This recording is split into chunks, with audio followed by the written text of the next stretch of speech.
Las informaciones que son noticia toman el protagonismo.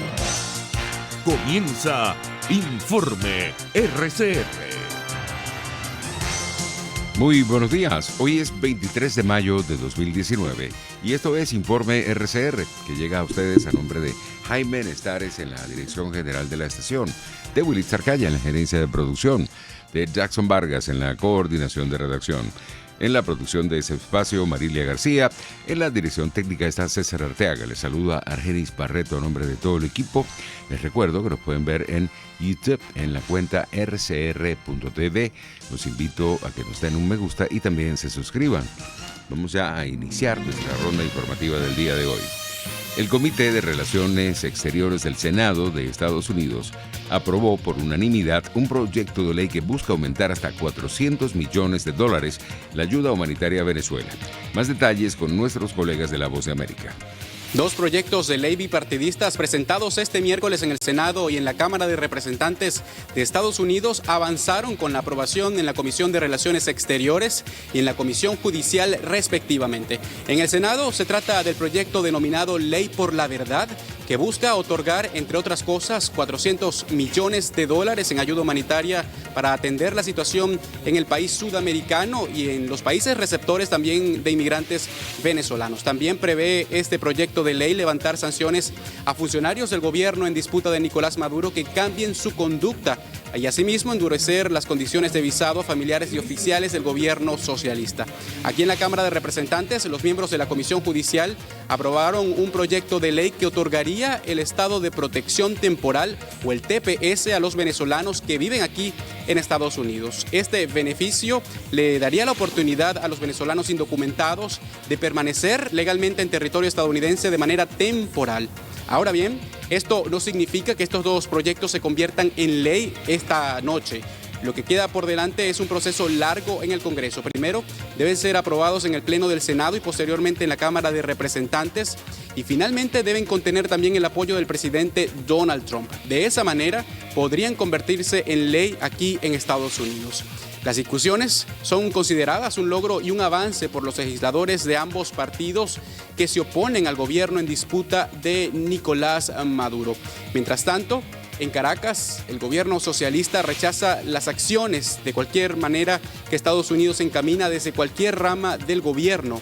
Y lo contrario ocurre desde el gobierno encargado de Juan Guaidó, que aplaude las gestiones que se realizan en el Congreso de Estados Unidos. Desde Washington informó Jorge Agobián de La Voz de América.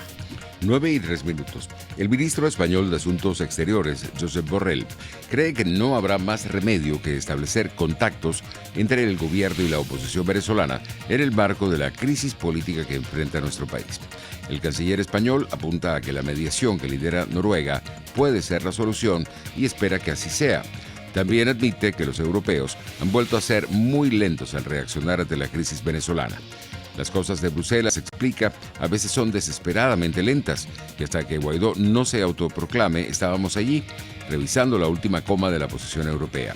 Cuando los acontecimientos se aceleran y aparece Guaidó, entonces también se crea el grupo de contacto entre países europeos y latinoamericanos, pero hemos vuelto a ser muy lentos. Algo se ha hecho, apunta, pero mucho menos de lo que hubiéramos debido y podido, matiza. Y ahora nos encontramos en un momento en que aparece Noruega como mediador. No sé lo que van a conseguir, pero veremos. Entre tanto, el secretario general de la Organización de Estados Americanos, Luis Almagro, instó a la Organización de Naciones Unidas y al sistema interamericano a ejercer acciones conjuntas para implementar la responsabilidad de proteger en Venezuela. Esto es el R2P. Durante una ponencia sobre realidad continental y perspectivas internacionales en el Consejo Chileno para las Relaciones Exteriores, el máximo representante de la OEA resaltó la necesidad de la puesta en marcha de este mecanismo. El sistema de ONU y el sistema interamericano tienen que coordinarse a los efectos de implementar el R2P en Venezuela, señaló Almagro, agregando que esta actuación tiene como intención hacer coercitivo el derecho internacional, el cual, destaca, debe ser aplicado sobre los distintos crímenes de lesa humanidad que padece la población venezolana. En el mismo orden de ideas, el secretario general de la OEA sostuvo que el país está inmerso en una grave crisis, la cual ha llevado a estar en una espiral de caos y despropósito total. Almagro, en la mayoría de sus ponencias, ha destacado la necesidad inmediata de implementar el R2P para tratar de solventar la situación venezolana. Entre tanto, el presidente de Costa Rica, Carlos Alvarado, piensa que la vía militar no debe ser una opción para resolver las crisis políticas que atraviesan Nicaragua y Venezuela, según dijo en una entrevista con EFE tras su primer año de gobierno. Alvarado, que el pasado día 8 cumplió 12 meses en el cargo, ha invertido gran parte de su tiempo en tramitar una reforma tributaria aprobada en diciembre y denunciar ante la comunidad internacional la crisis de Nicaragua y sus implicaciones migratorias en Costa Rica. Son las 9:05. El diputado Ángel Medina, presidente del Parlatino Venezuela, aseguró que la presión internacional contra Nicolás Maduro se acentuará porque lo que estamos viviendo en el país es un hecho inédito en la región. Así lo expresó a las 7:40 de la mañana de este jueves. O sea, nunca había pasado los niveles de presión internacional contra un poder que evidentemente está intentando mantenerse sobre todas las cosas en Venezuela. Así que, evidentemente, esta presión internacional ha logrado efectivamente ir dándole muy fuerte a los cimientos que soportan a Maduro y a todo su combo en el poder. Así que yo sí creo que esta presión internacional ha logrado ir provocando la salida definitiva del régimen que hoy lamentablemente tenemos en Venezuela, pero que eso tiene que estar aparejado de la presión interna y de la organización interna de todos los venezolanos, porque al final es un problema de los venezolanos. Mira, los Estados Unidos siempre ha colocado eso como una opción posible, porque ellos siempre han dicho que eso está siempre sobre la mesa. Ahora, ¿qué creo yo? Yo siento que eso es una opción que no va a llegar, porque antes de eso aquí va a cambiar Venezuela, va a cambiar todo lo que estamos lamentablemente padeciendo cada uno de nosotros los venezolanos. Porque al final todo lo que estamos viendo es el desmoronamiento de un sistema, de un régimen, que lo único que le queda ahora es perseguir diputados. Lo único que le queda es tratar de intentar cerrar la asamblea, creyendo que cerrando la asamblea va a arreglar todos los problemas o va a mantenerse en el poder. El diputado Ángel Medina rechazó que Maduro insista en aplicar una política de persecución contra la dirigencia de la oposición. Que Maduro está intentando unas técnicas o unas decisiones que ya él tomó el año pasado, pero que hizo que llegáramos al 20 de mayo, que fue una fecha fraudulenta para todos los venezolanos, pero él cree que eso ahora le va a funcionar. Lo que no se ha dado cuenta es que el país es absolutamente distinto al que él tenía el 20 de mayo, que la comunidad internacional es absolutamente distinta y está actuando de manera firme y contundente por la posibilidad de que salga Venezuela de este desastre. Lo que no entiende es que la magnitud del desastre que están viviendo los venezolanos es de grado tal que volver a aplicar las mismas técnicas del 20 de mayo creo que no le van a funcionar. Él está ahora otra vez amenazando con una elección de la Asamblea Nacional cuando él propiamente sabe que el problema no está en la Asamblea Nacional, el problema está en él y en la silla que está ocupando ilegalmente en Venezuela. Y yo creo que el llamado que yo he hecho a los sectores de oposición, a todos mis compañeros, es no volver a caer en esa idea de que hay un único camino para destrabar este desastre. Lo de Noruega es uno de los tantos caminos que hay.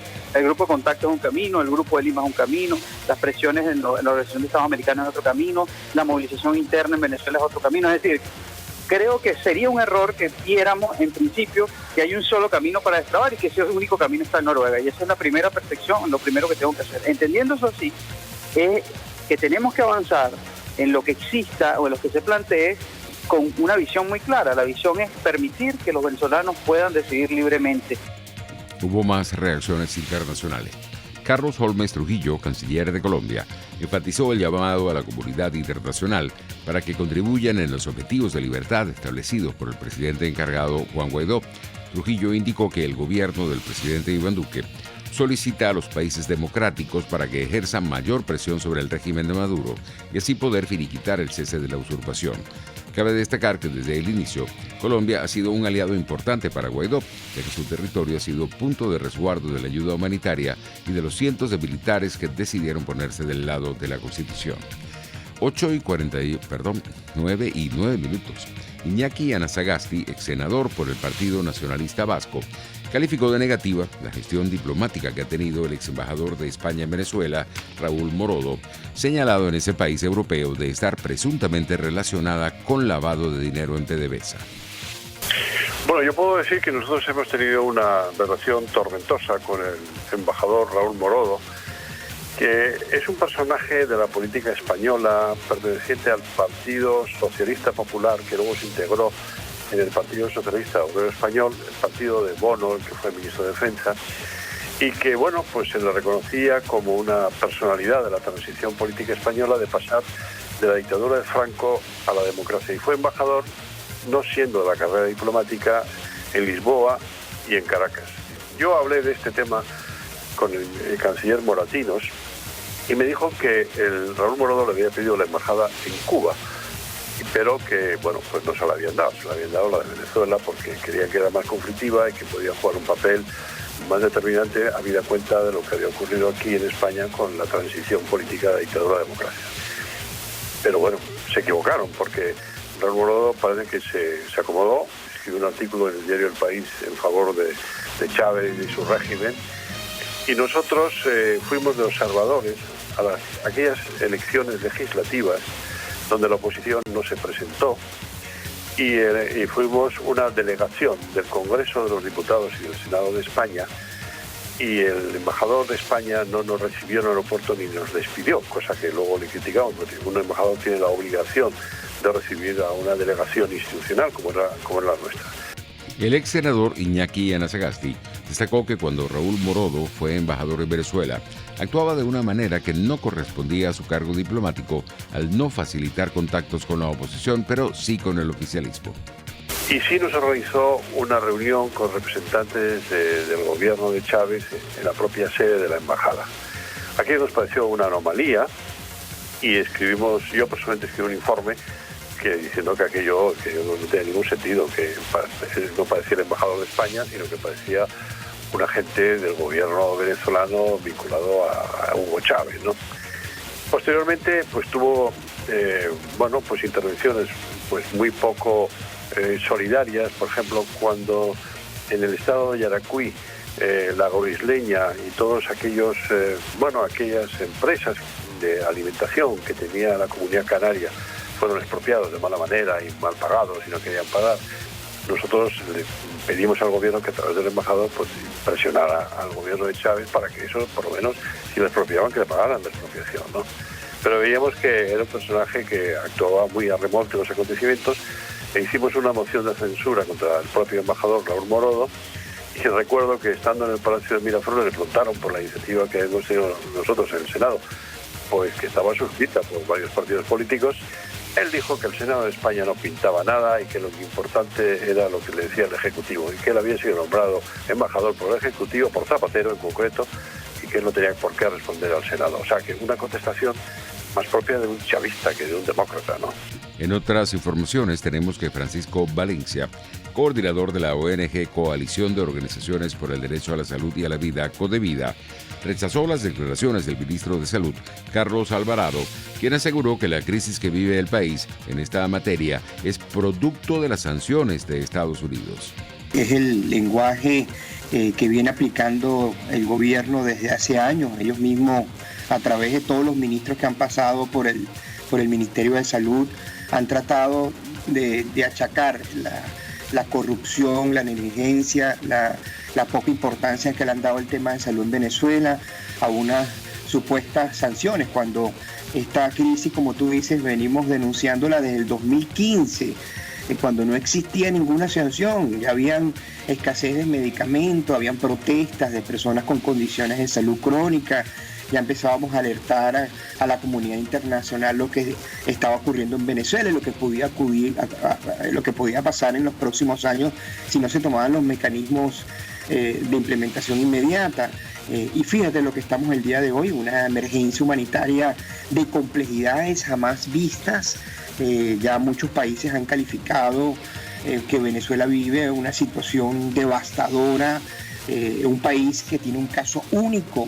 No hay un desastre natural, no existe una guerra armada en este país con otros países vecinos. Simplemente esta emergencia la causó el propio régimen, desde el presidente, y eso hay que decirlo, el presidente fallecido Chávez, y se profundizó con Maduro.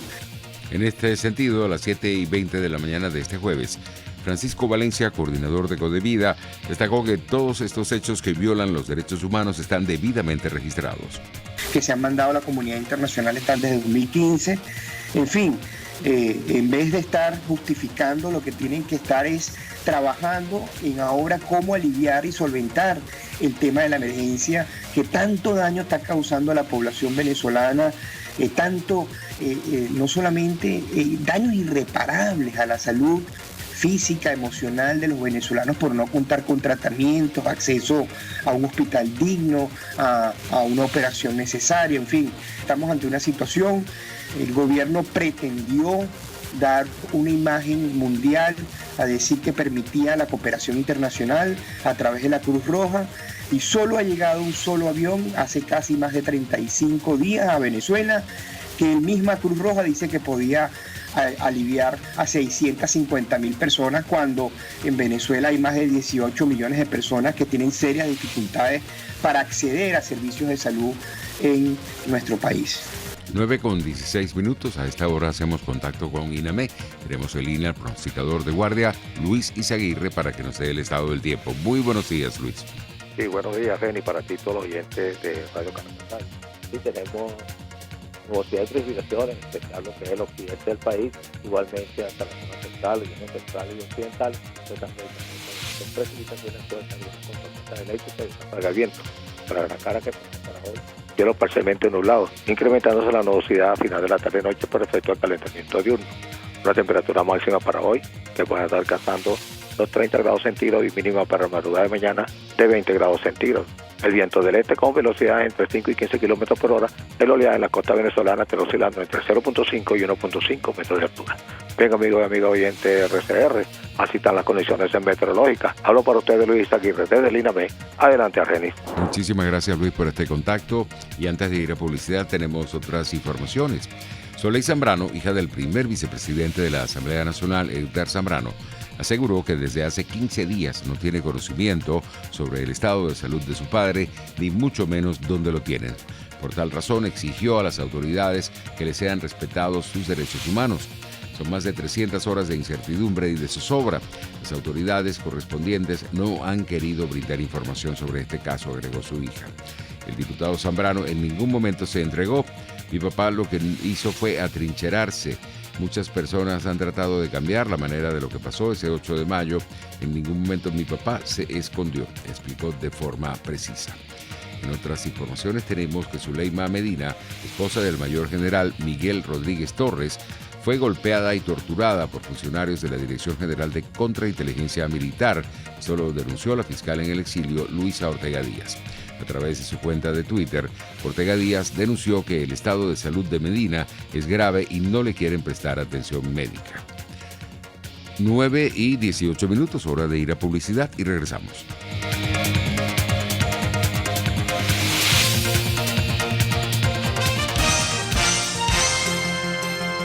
Usted escucha Informe RCR por su 750 AM.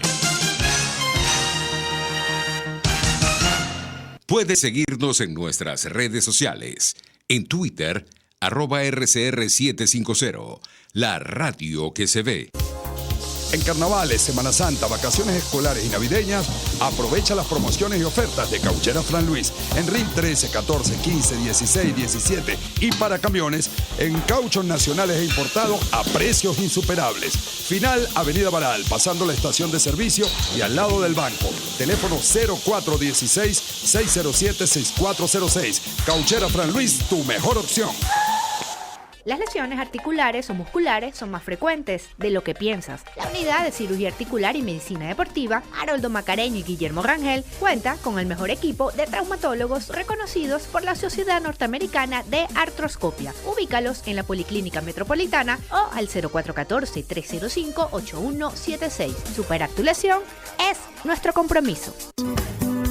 Dosis Alternativa es una ventana abierta donde usted hallará respuestas a diversos temas de salud que nos preocupan. Dentro del campo de la psicología de la salud está la psico-oncología, que es el estudio psicológico o es la acción del psicólogo en el campo de la oncología. Entonces se busca abordar los problemas emocionales, los problemas psicológicos que pudiese presentar la persona que está vivenciando un problema oncológico. No solamente si tiene un problema, sino también para la prevención de los mismos también. Dosis Alternativa les hace llegar de una manera sencilla y amena la orientación de profesionales que necesita para comprender y manejar correctamente situaciones de nuestro día a día. El agua contaminada pues produce todos estos cuadros, no solamente diarreicos, ahorita tenemos un brote bastante importante de hepatitis A que también es transmitido por el agua contaminada. Entonces son muchas enfermedades que son transmitidas por el agua que no estamos previniendo en este momento. Dosis Alternativa con Marilia García y Jackson Vargas,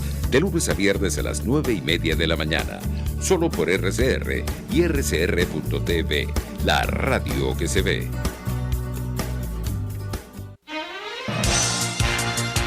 Les estamos presentando Informe RCR, el compacto informativo de esta hora, solo por RCR 750 AM.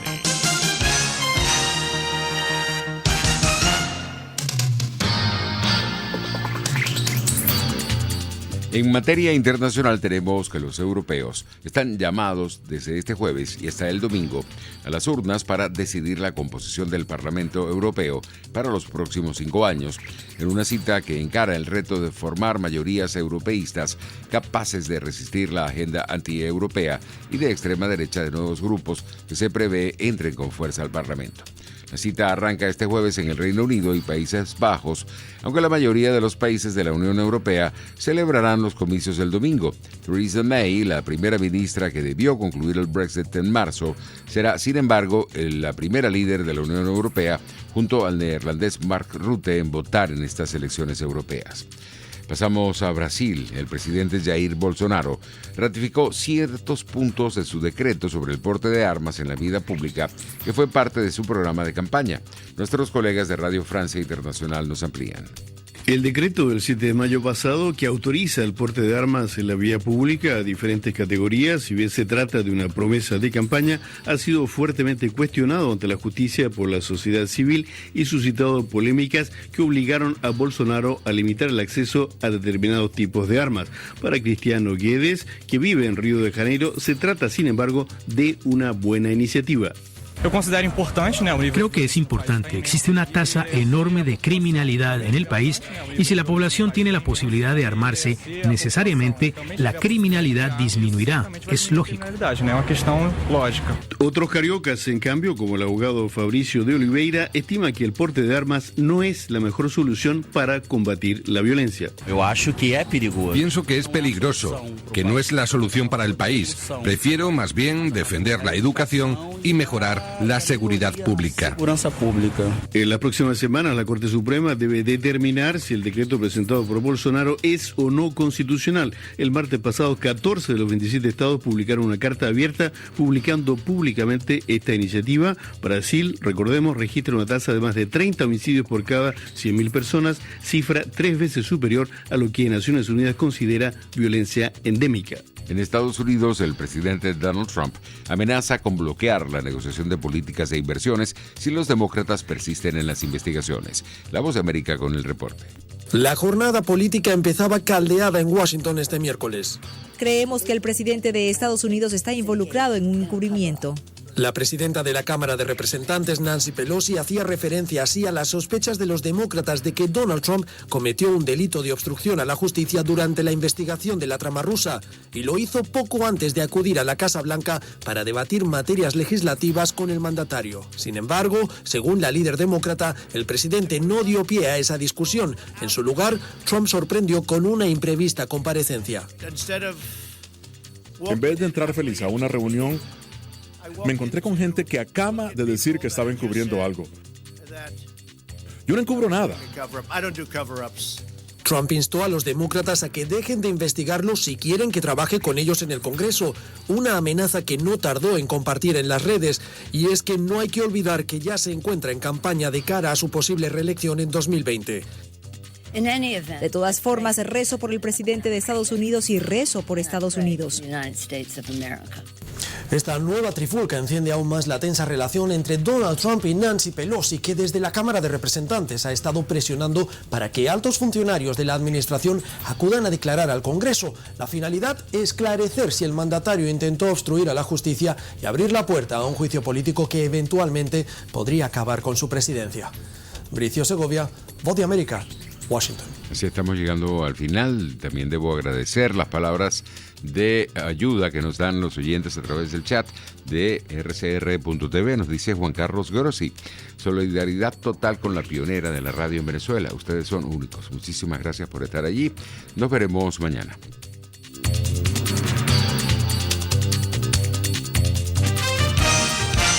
Hasta aquí este compacto noticioso. Manténgase en nuestra sintonía, porque estaremos informándole de la noticia al momento de producirse. RCR 750